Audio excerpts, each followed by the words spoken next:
All right, I'm going to continue reading The One and Only Ivan. When Julia comes, she sits by Stella's domain and watches the new baby. She barely talks to me. Stella doesn't talk to to me either. She's too busy nuzzling Ruby. She is cute, little Ruby, with her ears flapping like palm leaves, but I am handsome and strong.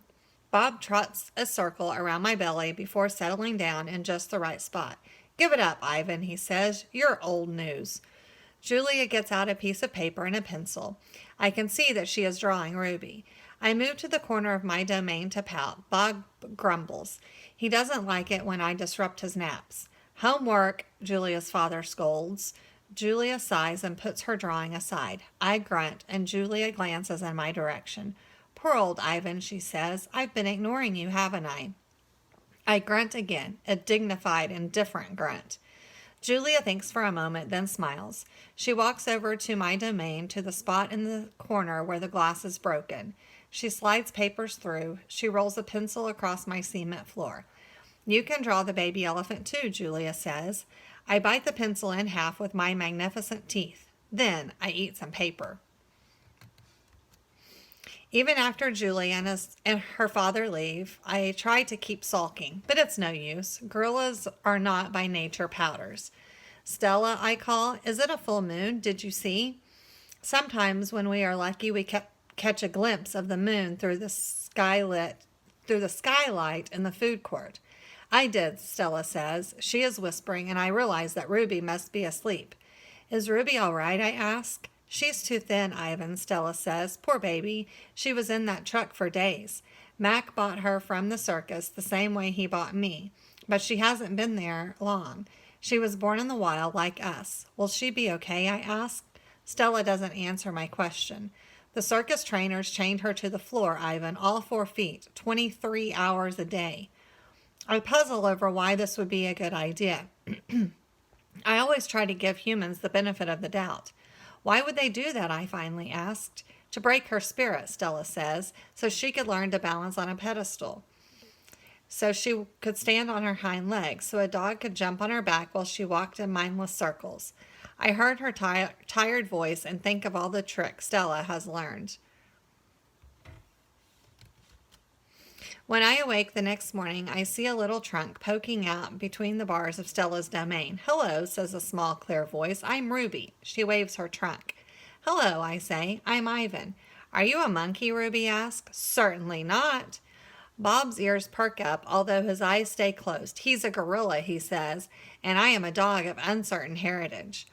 Why did the dog climb on your tummy? Ruby asks. Because it's there, Bob murmurs. Is Stella awake? I ask. Aunt Stella's asleep, Ruby says. Her foot is hurting, I think.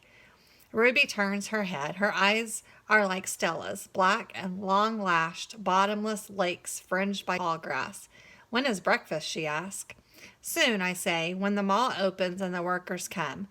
Where? Ruby twists her head in the other direction. Where are the other elephants? It's just you and Ruby, I say.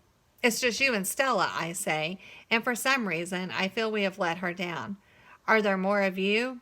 Not, I say, at the moment. Ruby picks up a piece of hay and considers it. Do you have a mom and dad? Well, I used to. Everyone has parents, Bob explains. It's unavoidable. Before the circus, I used to live with my mom and my aunts and my sisters and my cousins, Ruby says. She drops the hay, picks it up, twirls it. They're dead. Don't know what to say. I am not really enjoying this conversation, but I can see that Ruby isn't done talking. To be polite, I say, I'm sorry to hear that, Ruby. Humans killed them, she says. Who else? Bob asks, and we all fall silent. All morning, Stella strokes Ruby, pats her, smells her. They flap ears. They rumble and roar. They sway as if they are dancing. Ruby clings to Stella's tail. She slips under Stella's belly. Sometimes they just lean into each other, their trunks twirl together like jungle vines. Stella looks so happy. It's more fun to watch than any nature show I've seen on TV.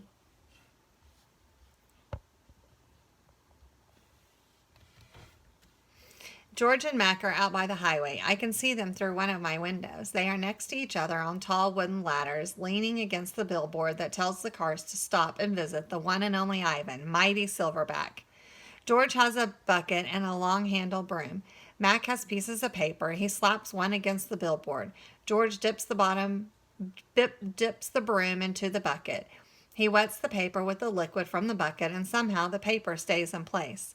They put up many pieces before they are done. When they climb down from the ladders, I see that they've added a picture of a little elephant to the billboard.